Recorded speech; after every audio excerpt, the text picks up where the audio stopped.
Hello and welcome to day 11 of the Puro Joshi Advent Calendar here on the channel. My name is Peps and today we're opening another door into the world of Japanese Pro Wrestling 2025 as we take a look back at the year of Tokyo Joshi Pro Wrestling. TJPW entered, in my opinion at least, 2025 with a lot of questions about its directions, and they had issues in the last couple of years that came into 2025 with of putting over the new generations of talent. It always felt like that their generation, the new generation, so to speak, was always in a cycle. They wrestled, they maybe won something big, and then just lost to the next big talent that was already on top for the last decade or so. In this video, I will be breaking down how TJPW was able to destroy this narrative and booked the way to emerge the new generation of stars. I will also be talking about the state of the championships, the booking choices that helped shape the promotion's identity in 2025, and finally, I will be talking about what I personally hope to see next from TJPW in 2025, and where I personally think the promotion might go next in its direction. So with that, I would say we don't waste any more time and just straight jump into it. As always, we start with the roster changes, and TJPW has one of the most fluent roster in Joshi wrestling, where you have a lot of departures every year, but they also have maybe the most output in terms of bringing in new rookies, if not sometimes like once every 2 years, a signing or two. This year they lost 2 wrestlers due to retirement, with the first being Yoshiko Hasegawa, who joined the promotion just a couple of years prior. She was mainly a mid-card gatekeeper, so to speak. I would think that describes her the best, where Yoppie just wrestled solid tag team outings, sometimes got a bigger shot on the card, which she maybe once or twice per year, moved up to the main event in a bigger house show. But outside of her International Princess title match that she had towards the end of her career, that was more for graduation thank you against Suzume, she really wasn't in any kind of focal point ever in TJPW. And that is totally fine. She was signed to be this typical mid-card gatekeeper, and she played that role well. You were able to see her skills in these matches, but she never really, and that sounds kind of mean, never really stood out, but she was in a good and a positive way. She was totally fine, totally solid, did her thing, and then retired in a weird match against the entire roster, where also, of course, the DDT Ironman heavyweight title was on the line, which is like typical TJPW wrestler against the entire roster in your graduation match. It was a cool thing to see. Nothing, of course, to write home about, anything like that, but it was a typical TJPW ending for Hasegawa. The other one who retired this year, and that came in yesterday, so the day I'm recording this, is Moka Miyamoto, and this is one of not really a surprise. She wrestled her last match on SummerSlam Princess 2025, where she defeated Suzume to win the International Princess title, her first real championship of her career, but after 38 days, she was needed to vacate the belt due to an unclosed illness. And now, on December 10th, TJPW then announced that she is going to retire due to said illness. We don't know what the illness is, and I think it's silly to speculate what it could be. The only thing we can say, what we should say, is that we just hope that whatever is not going to impact her life for too long and is going over, and she's hopefully recovering from that, and that she can have a great life after pro wrestling. For her pro wrestling, I think she was always one of the most underrated wrestlers in the entire company.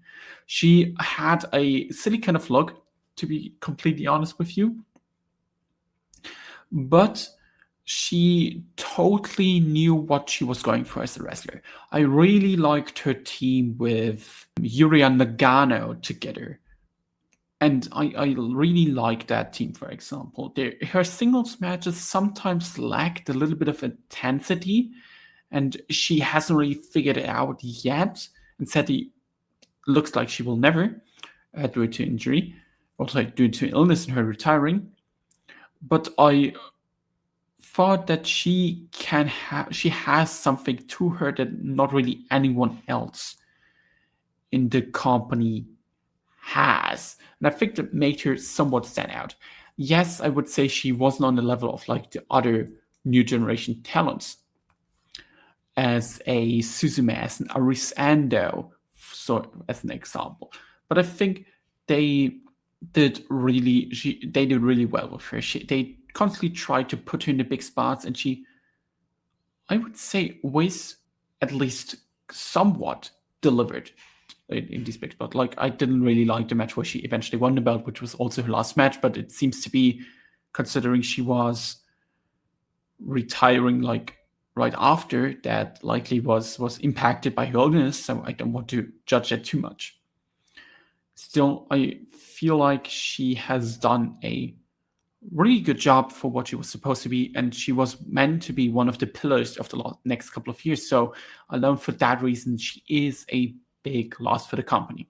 As also, she was always placed as one of the rivals of the other young generation. So her versus Suzume, or her versus Arisanda, or her versus Fumio Watanabe would have been, even her and Yuki Arai would have been a big match down the line for the Princess Belt that you can't run now due to her retiring, sadly. On the other side, TJPW gained a couple of new wrestlers, with Kira Summer and Ren Kontatsu being the two rookies they debuted. Both are fine. Kira Summer, of course, brings a little bit of a more international flavor to the promotion, as one of the, I would at least think she's the first non-Japanese rookie that TJPW debuted. Both of them are fine. I think they have something with them, but they aren't right off the gate talents. I would say they will rise up the card quickly. Another talent that they signed is Mifu Ashida after her departure in Ice Ribbon. And it was always a question, okay, where she's going to land. And whoever promotion is going to sign her is going to get a future top talent. And then she popped up at TJPW and Itaewon, where she teamed up with Himawabi in a loss against Chika Nanase and Toga. And many people who know Mifu just from her stuff in TJPW see in her a lower carded talent that they kind of treat like a rookie, and is never really getting big spots. Like, she missed out on the Tokyo Princess Cup as an example, and barely wins any matches. Like, she's basically getting defeated in every singles match she's in. But, and I'm not saying this just to say it, Mifu Ashida is a talent that should be fast-tracked to the top. And she has already shown that, of course, in a smaller environment in Ice Ribbon. But her run in Ice Ribbon, even though it was just a year long or so, with maybe like 30 matches, was really good. Like, right after the gate, Ice Ribbon saw something in her, and they gave her a big Ice Cross Infinity title match against Ibuki Hoshi at a Tokyo Dome City Prison Hall show, in the main event even. That was a really good match, a match I reviewed, I believe, on Puro Jams 2 years ago. And shortly after, she also won the International Ribbon Tag Team titles together with the tag team partner Kirio. Even though she didn't hold it for that long, I think it was like a V0. They clearly made sure, hey, look, Mifu, we are really behind you. And it was kind of a shock that she was leaving, even though it's Ice Ribbon, so like every second wrestler leaves, to be fair. But I'm sorry, I needed to make this short. But I think that there is something really big in Mifu Ashida, and it's only a question whether Tetsu Koda and the rest of TJPW really wants to push or not. If they do, I think you have a legitimately main eventer there. And I hope Tokyo Joshi realizes that, because she deserves to be in the main event scene, in my opinion. With that, we move on to the second point, the tournaments and the titles. I would say we start things off with tournament, and the biggest tournaments TJPW has is always the tag team tournament and, of course, the Tokyo Princess Cup. The Futariwa Princess Max Heart Tournament 2025 took place between the end of January at the beginning of February, with the finals, of course, being a Kurikan. I thought this tournament, with all these different kind of teams of TJPW clashing, with the winner getting, of course, a shot at the Princess Tag belts at Crown Princess, was okay. I think it was the weakest they have done so far that I at least have seen in the last couple of years, or at least fully remember. There weren't really many great matches, and there were, I would say, I wouldn't say baffling, I would say interesting booking choices. Like, they pretty much took out all the bigger names early on, and it was pretty much Hyper Misao Shoko Nakajima in the semifinals against Himawari and Shino Suzuki, which was an interesting semifinal. And on the other side, you had Maxine Paler and Pom Harajuku against Wakano Uhara and Yuki Kamifuku, with the final in the end being Hyper Misao Shoko Nakajima winning the tournament over Maxine Paler and Pom Harajuku. And I think that you had Pom Harajuku and Maxine Paler as a duo in the final says really all. Like, I think the duo is like fine, but it's a fine comedy duo that isn't really fitted and suited for a main event in a Kurikan Hall. And I think the attendance with 551 people showed it really well, that like there wasn't really that much interest into that, surprisingly. And the match itself was also like very comedy bounded, with the typical Tom Harajuku spots and Maxine Paler doing their stick together. It felt okay.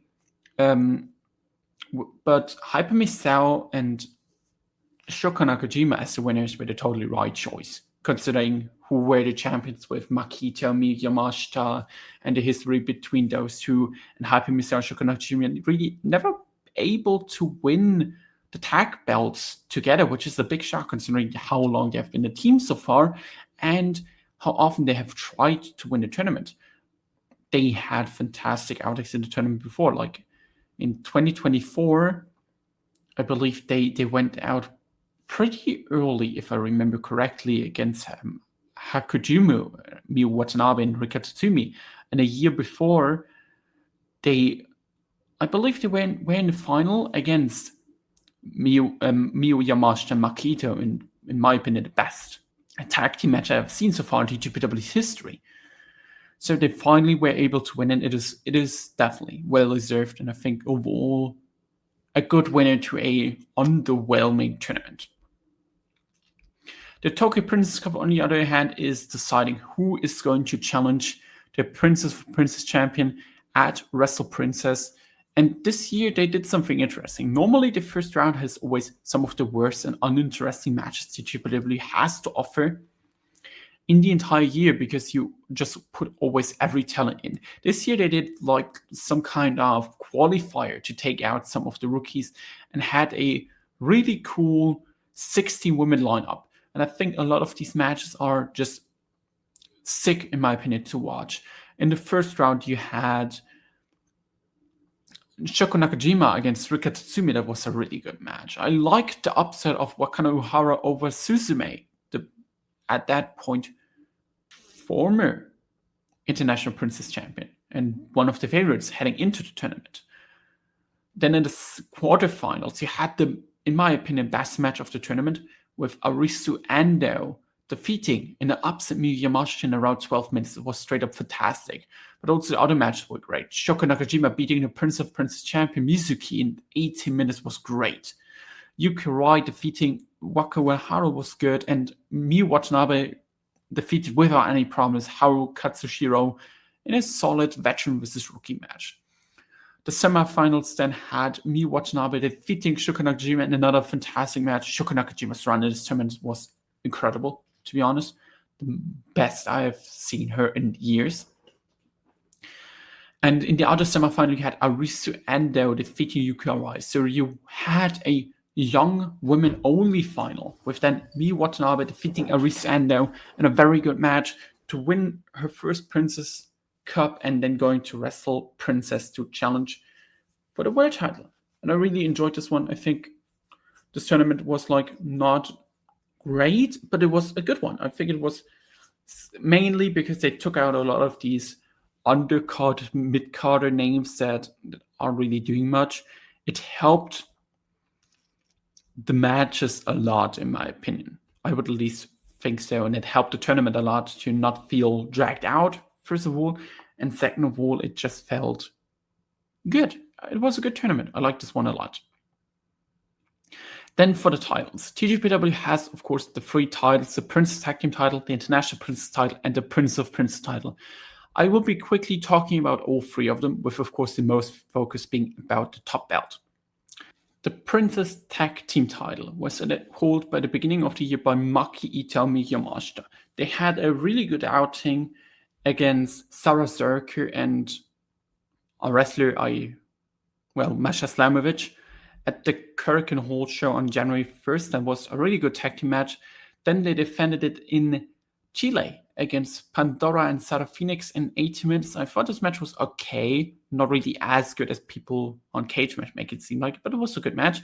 And then lost the belts at Crown Prince 2025 to the winners of the Fuwawa Max Out tournament, Hyper Misao and Shoko Nakajima, in a okay to good match. I personally am not a fan of the Hyper Misao bits and stakes that she was doing, especially in early parts of this match. But it's Hyper Misao, so it totally fits to what she is trying to portray as the character, and that is something I just accept personally. I personally wasn't really a fan of the early bits, but the longer the match went, and the more and more we went into the final minutes, the performance of Hyper Misao just got better and better. She's a great, great, great underdog. She's, if not a fantastic underdog, to be completely honest with you. She did really well in this match. That mixed with, of course, Miyu Yamashita being such a killer helped this one a lot. But still, I had my struggles with the early parts of the beginning, but the longer the match went, the better it got. Then Hyper Misao and Shoko Nakajima held the belts 188 days, defended it 3 times successfully. For the first time, they did it at the TJPW show in Las Vegas against Wakano Uhara and Yuki Kamifuku in an okay match. I wasn't really impressed by that, but also I have seen like 500,000 matches at WrestleMania weekend, so this one went kind of under. Then I had a goodish outing, I would say, against Alexis Lee and Matcha at a Golden Week show in Osaka as the main event. I like this one. This was good. Alexis Lee and Matcha are 2 very cool foreigners from Singapore that they are bringing in. No, Singapore and Thailand. Matcha's from Thailand, I'm sorry. That they are bringing in sometimes. I really enjoy them 2 together. They are like super cool and they work well as a team. Then at SummerSlam Princess 2025, Hyper Misao Shoko Nakajima had, in my opinion, the best match of the title reign against Hakuchuma, Mii Watanabe, and Rika Tatsumi. And I mentioned that before, that they had this really, really good match in 2024, I believe it was, yes, in the Max Hard tournament, that Hakuchuma was able to win. Here, after 25 minutes, Shoko Nakajima and Hyper Misao were able to win, and this is, to take this away, maybe the best tag team, maybe the best, no, not just tag team match, maybe the best match TJPW had all year. This was straight up fantastic. The chemistry between those wrestlers is just out of this world, and I think everything worked really well in this match, personally. I will talk about this more in detail in 2 days, so I will not take away too much from it. Then the Uber Eats, Wakano Uhara, Yuki Kamifuku won the belts then at Wrestle Princess 6 in a solid match. With that, they are now our current champions. Heading into the new year, they only defended it once against Himawari and Shino Suzuki. They are a solid team. I really like what they're trying to do with Wakano Uhara. I don't think she's that ready yet as they try to present her as, but I will never complain about TJPW trying to establish new talent, so not complaining here. The second belt is the mid-card belt, the International Princess title, and we have Suzume, who won the belt on January 1st, 2025 from Yuki Arai, who held it for a whole year. And Suzume's run was, in my opinion, really fun. She had 2 great defenses against Jada Stone. Her match against Aris Ando at Crown Princess Never really reached the height that I wanted it to, but it was still really good. Her match against Himawari in Saitama, I believe, was super fun. A match that kind of went under the radar for many, but Himawari is a great talent. Yoshiko Hasegawa's challenge before her retirement was okay. Nothing too special, but went like 10 minutes.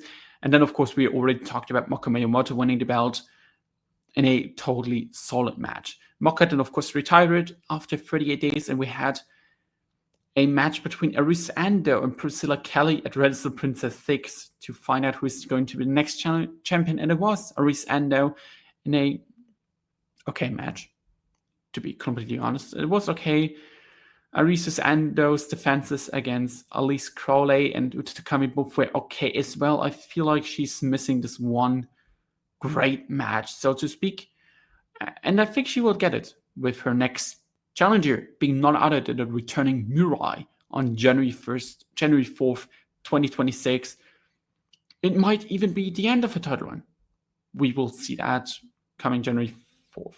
Then the final belt is the Prince of Princess title, the top belt of the company, and it started with Miyu Watanabe losing the belt to Mizuki in a very good Hurricane Hall main event in front of the sold-out crowd. This was like just super fun. Mizuki and Watanabe have just great chemistry together, and I think this was their better match of the two. Just super impressive, and they just went at each other with insanity. I really, really love this match, personally. Mizuki then defended the belt against some of the biggest stars that TJPW has. She first defeated Rika Tatsumi at Crown Princess in a really good match. I like this one a lot. Then against Miyu Yamashita in America near Las Vegas, and she finally got there. Her major win over Miyu Yamashita in a POP title match and a very good main event. Like, they didn't hold back at all and put on, in my opinion, one of the best matches of the WrestleMania weekend. A really good outing. Then maybe the biggest project that TJPW has had in the last couple of years, as Yuki Arai challenges SummerSlam Princess in a, my opinion, good match. That was definitely the weakest title match of TJPW's Prince of Princess year. It was okay.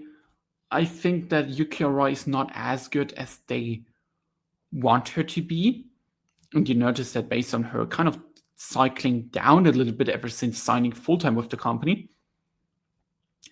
But she did solid in this match against Mizuki, and she showed, okay, she can have a competitive and competent wrestling match that maybe doesn't reach the height that Mizuki can have with other more experienced talents, but still, totally solid match. I like this one still. I would still say it was the weakest one of her run. Then Mizuki dropped the belt back to Miyu Watanabe, who of course won the Tokyo Princess Cup and is with that a two-time Prince of Princess champion in the main event of Crown Princess. I thought this wasn't as good, and this is their January 4th match. It was still a fantastic match because Miyu Watanabe and Mizuki are just two of the best wrestlers the company have. Miyu is then still, to this day, the current Prince of Princess champion. She defended it twice already, once against Yuki Aino in a fantastic Hurricane Hall match. Yuki Aino is one of the most underrated talents that TJPW has, and it should be only a matter of time until she gets any kind of singles belt in this company, because she is super good. She just deserves a chance, maybe as an IP champion, sooner rather than later. The second defense that Miyu Watanabe has was a surprising one against J-Rod, who is a foreigner from the United States, a very tall wrestler, and Miyu Watanabe worked perfectly with her. I really enjoyed this one. They did super fun stuff. It wasn't like a great match or anything like that, but just for what it was, really fun and played to the strengths of both of the wrestlers. The next defense Miyu Watanabe has is also on January 4th, 2026 against Suzume, and that's a match I really look forward to. I will talk in more into detail later why. Then we go on to the positives and the flaws of, in my opinion, TJPW's 2025, and I have two bigger positives that I want to mention here. And the first is, I kind of teased it, the establishment of new talents in the top scene and the cycling out the older generation from top slots for the new generation. I mean, if you just look at the current champions of TJPW, and that is always a big indicator how a promotion is doing. You have Miyu Watanabe, who is 26 years old as the Princess of Princess champion. You have Arisu Ando, who is 27 years old, debuted in 2021 as the International Princess champion. And as the Princess Tag champion, you of course have Yuki Kamifuku as a veteran. But next to her, you have Wakano Uhara, who debuted in 2023 as the Princess Tag Team champions. If you also look out at who they challenge, who challenged them for the belts, you have in Miyu Watanabe's perspective, you have Yuka Aino, who is 31, of course, a little bit of a veteran, but someone that hasn't really been in the focus much. Of course, J-Rod, and then Suzume. With Oba Eats, you have Himawari and Shino Suzuki, a rookie tag team, and next you have Haru and Yuka Aino together, who are also not really send out names, so to speak. With Arisa Ano, you of course had Uta Takami already challenging. And everything kind of points at, okay, it's a new generation in Tokyo Joshi Pro Wrestling. And that should be praised, because for a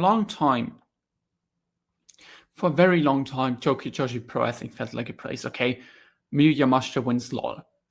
And that was really the case. And if it wasn't Miyu Yamashita who won, then it was Yuka Sakazaki who won, or it was Shoko Nakajima who won.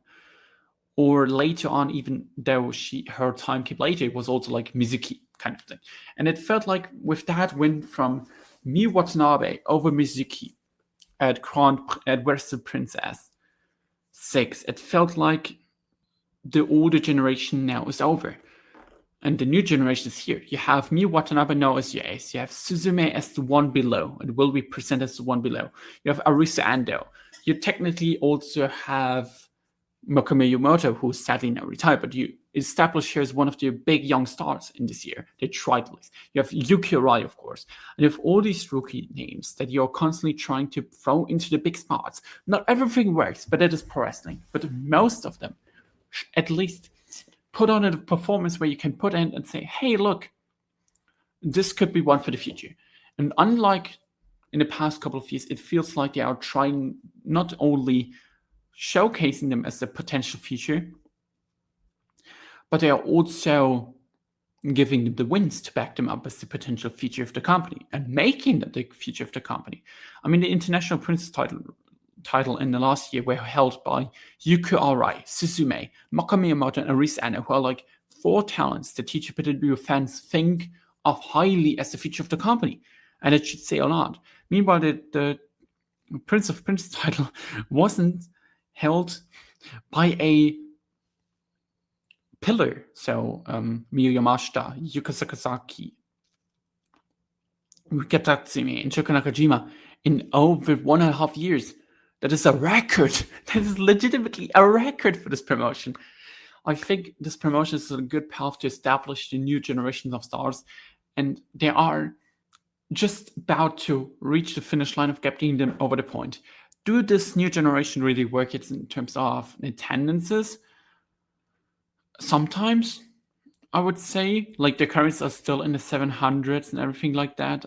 And their Ottawa show, where Miyu Watanabe won the belt from Mizuki, was the lowest drawing show of the entire year, of the 3 Ottawa show that they had. So of course still, and that was also an issue in their first run. Miyu Watanabe sometimes struggles to get people coming to the shows, but it's something that doesn't come over time. That will take its time. And I think if the promotion is completely built around her, then there should be no issue in the future that Miyu Watanabe takes over as the top drawing wrestler of the company. I would at least assume so, because she is definitely the whole package for that. Like everything she does just scream ace-ism. And that is something good to be like. That is something you totally need as a wrestler. For the others, like Susumu is slowly moving up the card now after her international title reign. Yuki Arai, both of these wrestlers are, in my opinion, prime candidates to take the belt off Miyu Watanabe. I would at least assume that Yuki Arai's time is slowly coming. They are as I mentioned, kind of cycling her out right now. And it's always, in my opinion, in booking patterns, a typical thing of, okay, something is coming there. I'm unsure when exactly they're going to give it a belt, because Mia Watanabe's run is definitely going for a while. But I have the feeling they are kind of holding out Yuki Rai to then give her the full push and giving her the belt in the summer or at the end of the year. Another positive is, and that is something that sounds kind of silly, but it helps the cards of TJPW a lot, is bringing in all these kinds of freelancers, established Joshi freelancers on the show and helping them shaping up the undercard. If it's a Hiroyo Matsumoto who has been on the shows for a couple of times now in the past couple of months, especially teaming together with Yuki Arai, or if it's, of course, a Ryo Mizunami who has been in TJPW for a while, who always helps the undercard teams with certain wrestlers and always makes them look good.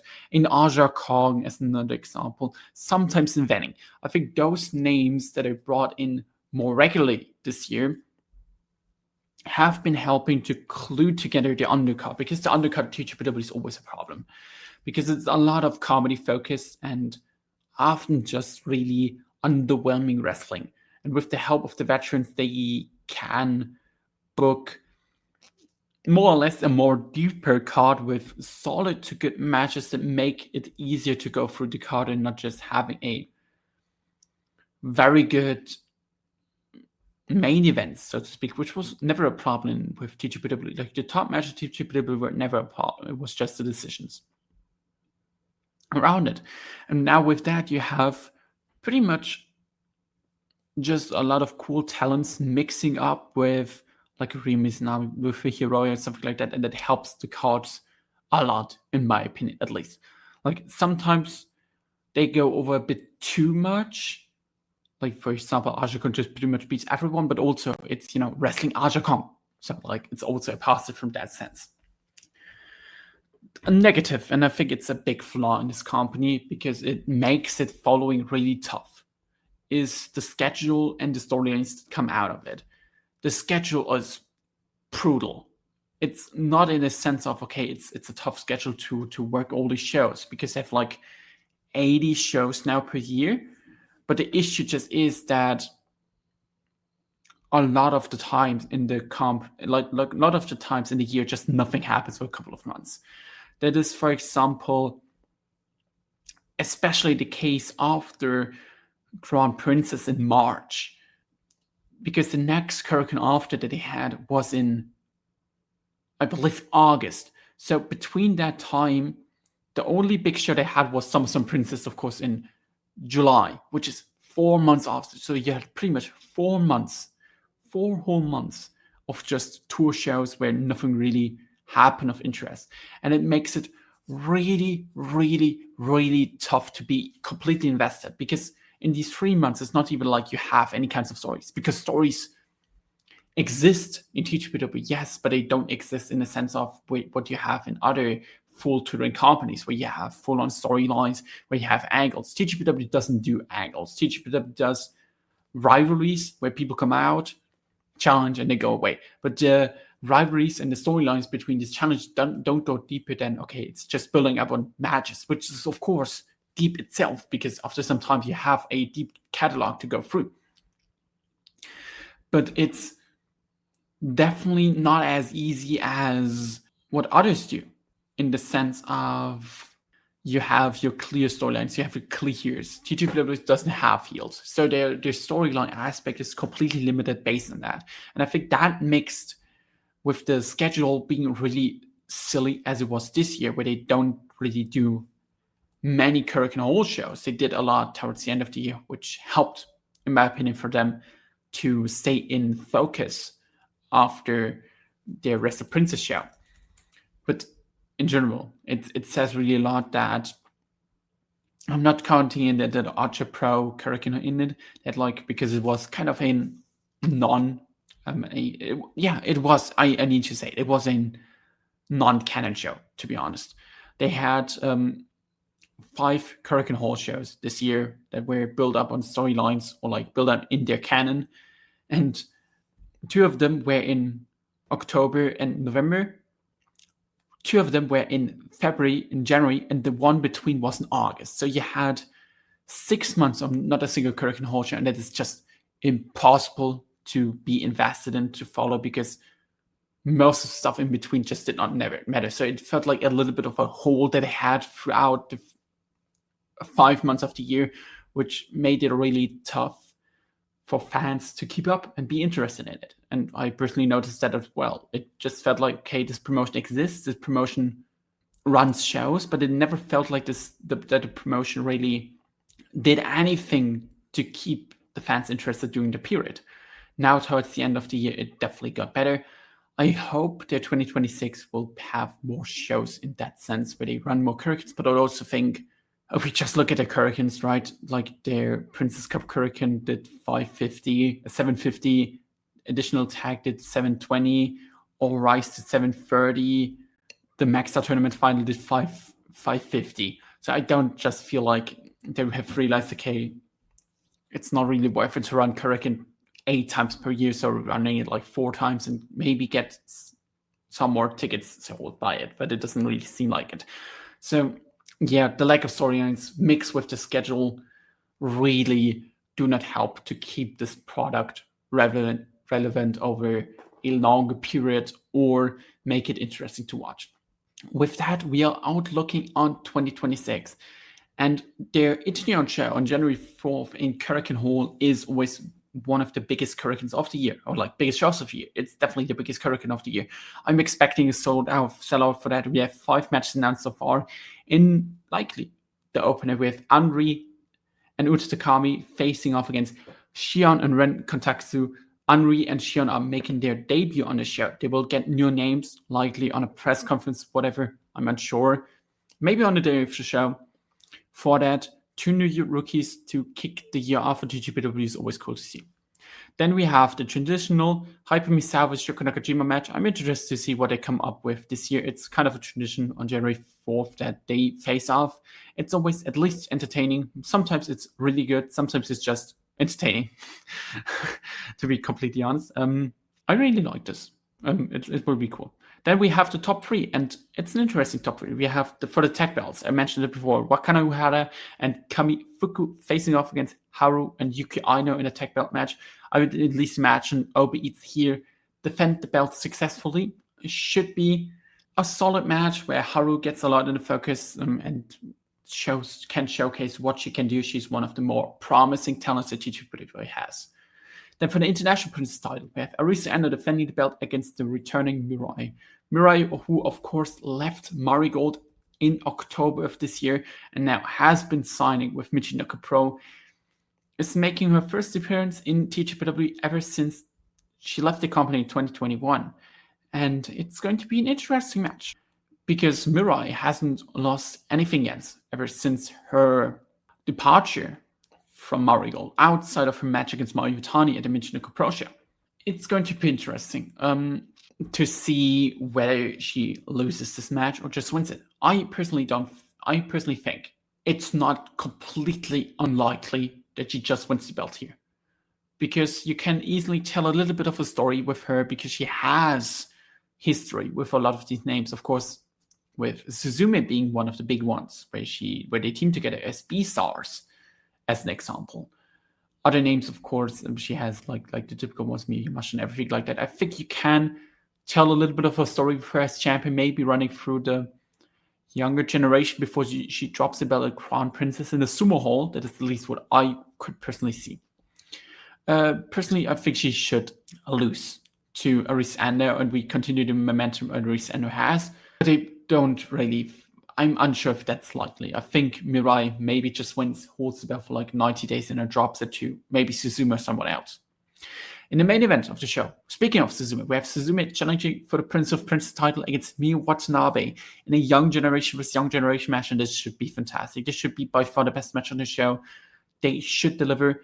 Suzume has been one of the best wrestlers in the company. Miyu Watanabe is maybe right now, in terms of being informed, the best wrestlers of the company. I'm super interested interested to see how the two will work in a Karakin main event. I think this will be one of the best matches of the entire first week of 2025. I'm super hyped for this one. I expect Miyu Watanabe to retain. I think it's way too early to take the belt off her. I also think there's more potential in Suzume being a wrestler that loses the first chance but wins its second chance. So personally, I think Miyu Watanabe wins and maybe they run it back towards the end of the year. What I overall hope for TJPW is that they just continue to establish the new generation of wrestlers, mixed with being able to make the entire year interesting, not just certain aspects of it. If we, like I said, just look at the schedule for next year, what we have is, of course, the Max Out tournament in January, February, and then we have the big Sumo Hall show where Sari's already announced, Yuka Sakazaki's already announced, the current TNA Knockouts champion Lei Jing Lee is also announced for the show. I would imagine that Mirai is likely ending up on the show as well. That mixed with your typical wrestlers should make this card very good. You should at least hope so, to be honest. And after that, I hope they just are able to keep up the momentum. I hope they have a Karakin scheduled in July, somewhere between March and July. Maybe like in May would be fitting for the Golden Week, and then they have the typical SummerSlam Princess show in July. Then they have the Princess Cup, and then they run towards the end of the year with Crown Prince and everything. I think you can do much, much better with the scheduling. That should help the company. I have not seen what the Karakin schedule is for next year. I'm unsure if it's even out yet. So I hope they fix that. If it's not via Karakin, maybe make some Osaka Ideon 2 shows a little bit bigger, or run in Nagoya or anything like that. That is what I personally hope for TJPW in 2025. Does it just continue the path they're on and establish what they are building up right now? And with that, I would say I hope you all enjoyed this video. Leave a like and comment down below. We'll see each other tomorrow when we'll be talking about the year of Miyu Watanabe. With that, bye-bye.